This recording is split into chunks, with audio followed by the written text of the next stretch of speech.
Raison pour laquelle, Oui. si nous revenons à la question de la laïcité, le problème, ce n'est pas qu'on est laïque, chacun fait sa religion. Non, le problème n'est pas à ce niveau. Le problème, c'est que je vous l'ai déjà dit, la laïcité est partie planter des sentinelles devant nos écoles et nos universités pour dire qu'on ne doit pas enseigner Dieu dans nos écoles. C'est ça le vrai problème. Vous n'avez pas appris Dieu quand vous étiez au lycée de Tombouctou, au lycée franco-arabe, non, dans le programme. Si je vous parle de mon expérience au lycée de Tombouctou, mais vous serez ahuri.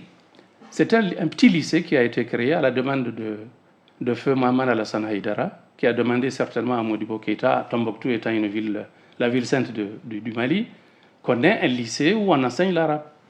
Le premier proviseur, c'était un chrétien arabe libanais, il s'appelle Adib Bachour. Nous sommes venus, peut-être nous sommes la 5e ou la 6e génération, promotion. Quand nous sommes arrivés, je vous dis, un petit lycée de Tombouctou, avec je sais, quelques centaines d'élèves, les 80% des élèves, les 80% du corps enseignant étaient des expatriés français. Je peux vous laisser, je mémorise encore leurs noms.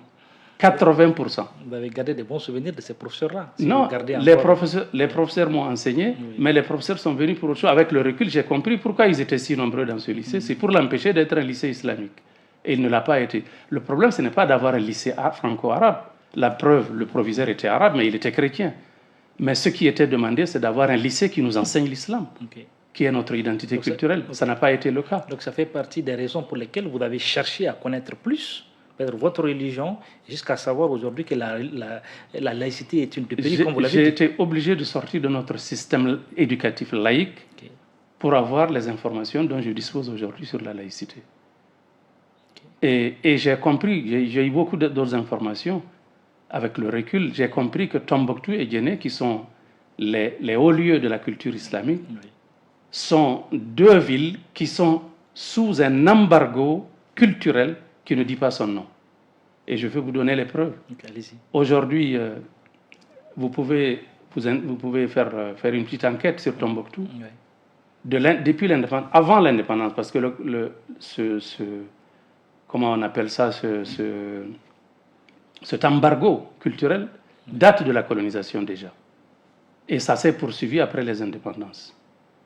Si vous faites une enquête, vous verrez qu'en un siècle à peu près, parce que nous avons 60 ans d'indépendance, si vous ajoutez 40 ans de colonisation, il n'y a pas eu un ressortissant de Tombouctou qui soit parti dans les pays arabes pour étudier la théologie, devenir docteur et revenir. Ça n'existe jusqu'à présent, ça n'existe pas. Alors que ça pullule au sud, à Bamako, à Ségou, à Kay et autres, où il n'y a pas cet embargo. Ça doit interroger les uns et les autres. Et je vous dis une autre information pour le cas de Djenné. Djenné, aujourd'hui, est presque effacé de la carte culturelle du Mali. Il n'y a presque pas d'institution islamique, ou de savants, ou de lettrés musulmans, ou de théologiens pour Djenné. Ça veut dire qu'il y a un travail systématique qui a été fait pour nous déculturer. Ça, c'est au passage une information que je vous donne. Donc, tout ça, c'est venu d'où? C'est venu de la laïcité. C'est le système éducatif laïque, anti-Dieu, qui combat justement, parce que le combat qu'il faut mener, c'est contre l'islam. Ici, dans le cas du Mali, ce n'est pas le cas de la France. Donc, ceux qui disent, les musulmans qui disent être contre la laïcité, vous les soutenez, vous partagez leur combat. Excusez. Vous les soutenez? Ce n'est pas seulement que je les soutiens, mais ça, c'est mon combat à moi d'abord.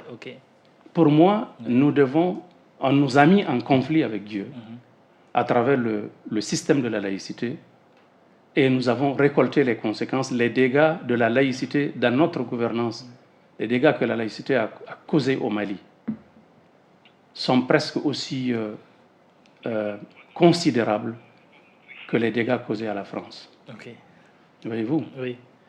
Donc, je n'ai pas besoin de vous dire, quand vous avez un État qui fabrique de l'alcool et qui le vend à ses enfants, un État qui fabrique l'alcool et qui le vend, un État qui fabrique la cigarette et qui la vend à ses propres enfants, un État qui importe 30 milliards de francs CFA des liqueurs de tous les pays de la planète pour venir enivrer ses propres enfants. C'est un tel État laïque. Il ne s'agit pas de dire tu me permets seulement d'aller dans la mosquée faire ma prière. Non, je veux que dans ma société, que la population de mon pays la jeunesse de mon pays, les enfants de mon pays soient mis à l'abri des méfaits justement d'une telle gouvernance. Ok. Ce n'est pas seulement me permettre d'aller à la mosquée, et puis, quand vous n'avez pas l'éducation, l'éducation islamique, c'est une science, c'est une connaissance qui se transmet de génération en génération. Si on ne la transmet pas à partir de notre école ou de la famille, par quel biais on pourra la transmettre? Donc, nous devons réformer notre système éducatif, ôter, carrément effacer la laïcité de notre système éducatif et permettre à nos enfants d'accéder à la connaissance de Dieu. Okay. C'est cela qui pourrait donc les mettre à l'abri des problèmes. Pour vous, c'est ce qui va sauver les enfants, c'est ce qui va sauver la population. C'est ce qui va sauver tout le monde. Nos cadres sont les premières victimes, l'élite intellectuelle qui a allaité à la mamelle de la laïcité, de l'école laïque. Mais c'est eux les premières victimes. Les alcooliques et autres, les drogués, c'est eux d'abord. L'immoralité, où est-ce que ça se recrée? Ça se recrée chez les gens qui n'ont pas appris Dieu. Ça, c'est évident. Donc, c'est de tout ça qu'il s'agit. Nous devons véritablement réformer notre société, nous réconcilier avec Allah subhanahu wa ta'ala, mettre au centre de notre gouvernance notre identité culturelle. Et l'identité culturelle de la majorité écrasante des Maliens, c'est l'islam. Il ne faut pas avoir honte de parler de l'islam. Okay. C'est l'islam qui est notre référence. L'islam doit être protégé, doit être enseigné, doit être transmis à nos prochaines générations. Okay. Sinon, nous allons être... Vous ne craignez pas une guerre des religions parce qu'ils sont nombreux aujourd'hui aussi qui ne croient pas à l'islam. Ils sont nombreux, des compatriotes maliens qui pratiquement ne sont pas musulmans, qui adorent, qui ont un autre Dieu, par exemple. Est-ce que vous ne craignez pas une guerre des religions au Mali? Même si l'islam, vous le dites, est majoritaire. Pourquoi il y a une guerre des religions si on ne vous empêche pas vos droits? Si les chrétiens, les non-musulmans qui sont là, je l'ai dit, on doit l'inscrire. L'État d'abord doit être garant de leur liberté, et puis ça doit être inscrit dans notre constitution, que personne ne doit interférer dans leurs pratiques religieuses ou dans leur vie de tous les jours. Pourquoi il y aurait Mais quand vous dites qu'il y aura une religion d'État, donc certainement on suppose que on va appliquer la charia, et si la charia s'applique, du coup ils sont du coup écartés. Cette charia va s'imposer à eux même s'ils ne sont pas musulmans. S'ils ne sont pas musulmans, comment est-ce qu'on va leur imposer la charia? De quelle manière? Ils ont leurs lois, les chrétiens, ils ont leurs lois, les juifs ont leurs leurs. S'ils veulent, c'est à eux de demander ce qu'ils veulent qu'on leur applique. Okay. C'est pourquoi j'ai parlé de contrat social. Le chrétien, il n'est pas musulman. Nous, on est musulmans. Nous voulons notre charia. Il peut nous empêcher de pratiquer notre charia parce qu'il n'est pas musulman. C'est injuste. Il doit dire, donnez-moi ce que je veux. Moi, voilà ce que je veux. Si on le refuse, il peut se plaindre. C'est ça c'est un peu comme ça qu'il faut voir les choses. Parlez-nous de la charia. Pourquoi la charia fait autant peur? Est-ce que parce qu'on ne connaît pas, vous avez dit, peut-être qu'on ne connaît pas notre religion suffisamment. Pourquoi la charia, la question de la charia fait autant peur? La charia fait peur parce que la charia a été diabolisée. C'est diabolisé par des gens à qui profite le crime. Le crime de la diabolisation de la charia profite à des gens. Ces gens-là, ce sont les gens qui ont mis à la place de la charia leur propre législation. Au Mali, nous avons le droit positif français qui est appliqué sur nous qui sommes musulmans. Les Français veulent, c'est pourquoi j'ai parlé d'hégémonie culturelle et idéologique de la France qui est appliquée à nous. Le crime, et puis, vous pouvez faire la remarque, la diabolisation de la charia et du djihad, la diabolisation de l'islam d'une manière générale. Quand vous fouillez, vous allez trouver que ça va de la presse et de la littérature française. En 20 ans, 30 ans, depuis le problème des élections, la crise algérienne, avec le Front islamique du salut et autres, en 90. De 90 à maintenant, nous sommes une trentaine d'années. Donc depuis 30 ans, la France a inventé plusieurs terminologies contre l'islam.